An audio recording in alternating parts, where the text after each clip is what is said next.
D-Man here, it's Wing Chun Wednesday. Like I mentioned last week, we're going to have some live footage of work against vertical grappling. This is the type of thing that usually you do very, very early on in your training. With the group that I initially trained with, it was done in grade 1, very beginner stuff. And a lot of people never visit it again, somehow think they'll remember it, they'll be able to do it forever. But sadly, that's not the case. All skills are perishable and you need to keep returning to them and you need to keep them current.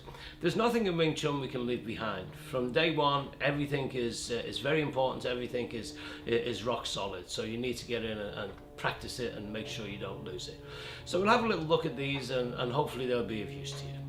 In Wing Chun we tend to attack straight down the middle. This has got a lot of really good advantages for doing this, but it's also got a few disadvantages. If I don't really get the upper hand, I'm going to be in a very bad position where somebody can very easily grab me. So if I'm in this position and Sam's throwing a punch at me, and I've stepped in and hit him, bang, he's likely going to come and grab me here, and this is how we'll end up in a grappling. He grabs around my neck, and suddenly I'm in big trouble.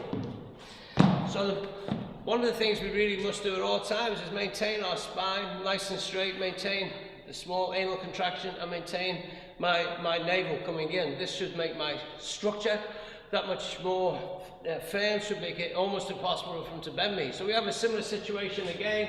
So we're here, bang, he's falling over trying to grab me, and he's just pulling me in. And now it's basically just chi-sa. He's just going to be pulling me in all the time because of my stretching up through my spine and because of my contraction. If I should end up down here and he's got me here, then I have to think of Bill G, and it's as if I'm coming up inside of him. I'll go through this movement separately later and show you what I mean. But it's the last section from Bill G, so he's pressing down on me, and I'm actually here. And you can see how it actually knocks him away, actually breaks his structure. If I've been crazy enough to end up in a headlock situation, really from here, I just want to push his hips in the same direction, push right across his hips. This will now start to get stretched, it'll get a lot bigger. So Sam's grabbed me around the neck, I'm here, I'm just going to push him out and I'm free, and I'm back in, and I'm taking a good position, and I'm back in the other side. Most of our grappling will be these situations. You'll grab one hand or something, pull you in. This is where we're going to be, so good structure is going to get us away with it.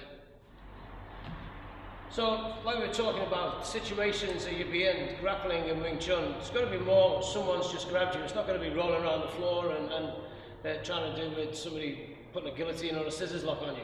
So, somebody's grabbed you by the hands.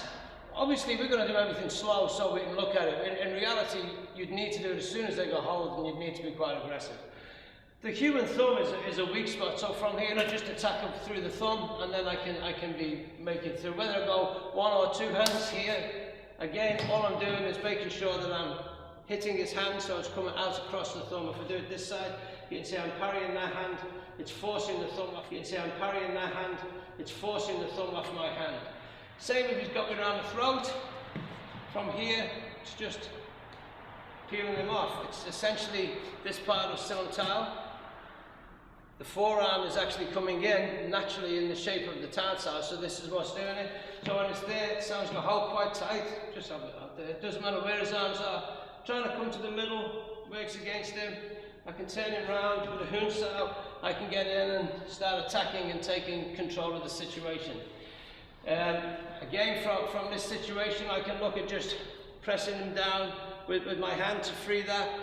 Any neck grabs can also be dealt with almost from Chi Sao, just dropping down Bong Sao Tan Sao on the inside is going to pretty much break any grip. These things do need to be done pretty quick, so if I'm here and he's grabbed on, it has to be here, and then you can be making everything happen.